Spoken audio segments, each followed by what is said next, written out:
Hello friends, இன்றைக்கி வெள்ளை அதிரசம் எப்படி பண்ணலான்னு பார்க்கலாம் வாங்க இந்த வீடியோவில். அதுக்கு தேவையானது பச்சரிசி. இது ரேஷன் பச்சரிசி தான்.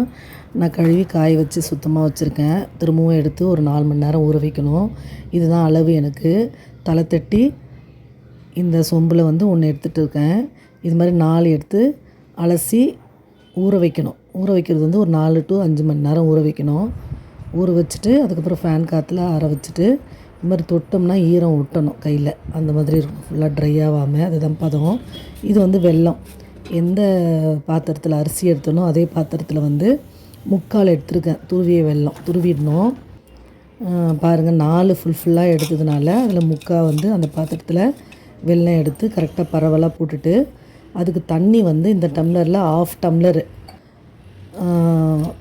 டம்ளர்னு 4 பங்கு எடுத்ததுனால அரிசி 2 டம்ளர் ஃபுல்லாக தண்ணி ஊற்றி மூழ்கிற அளவு ஆகிடுச்சி. இது அரிசி மாவு. இதுதான் பக்குவம். கரெக்டாக ஈரமாக இருக்கணும். காஞ்சிர போதுன்னு கொஞ்சம் அழுத்தி வச்சுருக்கேன் நான். இது ஒரு பக்கம் இருக்கட்டும். இதுக்கப்புறம் ஸ்டவ் ஆன் பண்ணிவிட்டு அந்த ஊற்றின தண்ணியோடு எடுத்துகிட்டு வச்சுட்டு பாருங்கள், கரைய விடணும் முதல்ல. ஏன்னா அந்த அழுக்கெல்லாம் வடிகட்டுறதுனால கரையணும். இன்னும் கரையில் அப்படியே இருக்குது. இப்போ ஃபில்ட்ரு பண்ணது பாருங்கள் எவ்வளோ அழுக்கு இருக்குது. திரும்பவும் இந்த பாத்திரத்துக்கு கொண்டு போயிட்டு அதே பாத்திரத்தை கழுவி எடுத்துகிட்டு வச்சுட்டு இந்த ஃபில்ட்ரு பண்ணதை திரும்ப எடுத்து ஊற்றிட்டு ஸ்டவ் ஆன் பண்ணிக்க வேண்டியது தான். இதுக்கப்புறம் தான் கைவிடாமல் கிளறிட்டே இருக்கணும். ஏன்னா பொங்கி வரும்.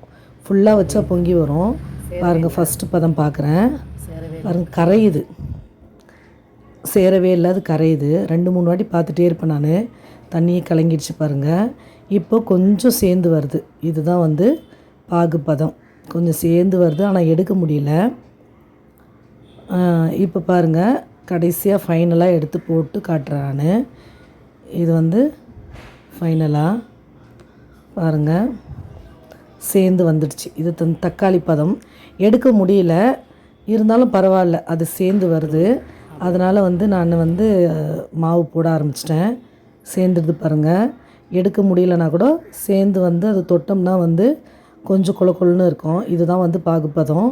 இப்போ கைவிடாமல் மாவு போட்டு கிளறிட்டே இருக்கணும். யாராவது ஹெல்ப்புக்கு ஆள் இருந்தாங்கன்னா ஒருத்தர் போடும்போது இன்னொருத்தர் அதை கைவிடாமல் கிளறிட்டே இருக்கணும். பாருங்கள், கொஞ்சம் கட்டி கட்டியாக இருக்குது. ஆனால் சூடில் அது சரியாயிடும்.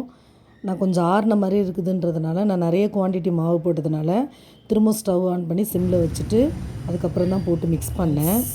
தேவைப்படலைன்னா நம்ம ஸ்டவ் மேலே வைக்க வேண்டியதில்லை. அவ்வளோதாங்க, செட் ஆகிடுச்சு பாருங்கள். இதுதான் பாகுபதம். இப்போ அப்படியே விட்டோம்னா ட்ரை ஆகிடும், மேலெல்லாம் காஞ்சிரும். அப்படியே காயக்கூடாது. ஏன்னா நெக்ஸ்ட் டே மார்னிங் தான் நம்ம எடுத்து சுட போகிறோம். அதனால் நெய் எடுத்து கொஞ்சமாக ஒரு 2 டேபிள் ஸ்பூன் ஊற்றினாலே அந்த நெய்யில் செஞ்ச டேஸ்ட் மாதிரி இருக்கும் அதிரசம் நம்மளுக்கு. நான் ஊற்றி அது கரெக்டாக நல்லா ஸ்ப்ரெட் பண்ணி வச்சிடுறேன். கொஞ்சம் எண்ணெயும் ஊற்றலாம். ரீஃபைண்ட் ஆயில் ஏதாவது ஊற்றிட்டு வச்சுருக்கலாம். கெட்டியாகாமல் இருக்கும். அப்போ தான் அடுத்த நாள் எடுத்து நம்ம சுடும்போது பிசைஞ்சோம்னா நமக்கு கொஞ்சம் ஈஸியாக வரும். பாருங்கள், சூடாக தான் இருக்குது பாகு. இருந்தாலும் அந்த ஸ்பூனில் இருக்கிறத எடுத்து நான் காட்டுறேன் பாருங்கள். உருட்டினோம்னா உருட்டுறதுக்கு வரணும். ரொம்ப கெட்டியாக இருக்கக்கூடாது. கொஞ்சம் அது ஆற ஆற கெட்டியாகிடும். இது கொஞ்சம் தண்ணியாக தான் இருக்குது பாருங்கள். இதுதான் பாகு பதம். பர்ஃபெக்டாக வந்துடுச்சு. இப்போ எடுத்து உடனே மூடி வைக்கக்கூடாது. துணி போட்டு மூடி வச்சுட்டேன் நான். இது நெக்ஸ்ட் டே மார்னிங் சுடும்போது எடுத்துருக்க வீடியோ இது. பாருங்கள், கரெக்டாக பர்ஃபெக்டாக வந்திருக்குது.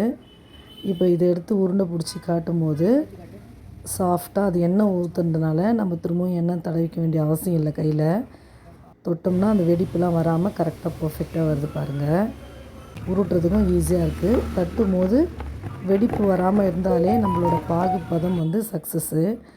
அதே மாதிரி ஆயிலில் போட்டதுமே பூரி மாதிரி உப்பி வரணும். அதுதான் அதிரசம் கரெக்டாக இருக்குது அப்படின்றது நம்ம கண்டுபிடிக்க முடியும்.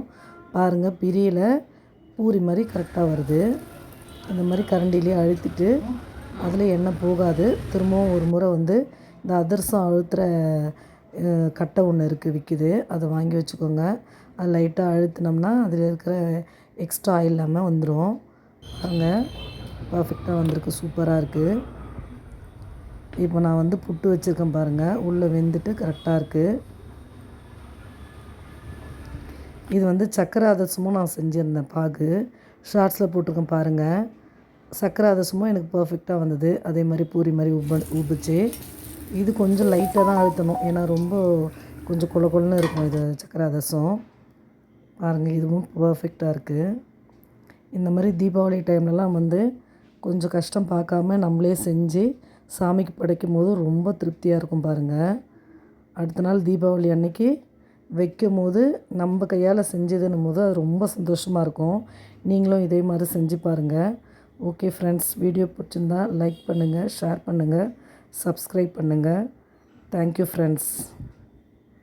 இது சக்கராதசம். தேங்க்யூ.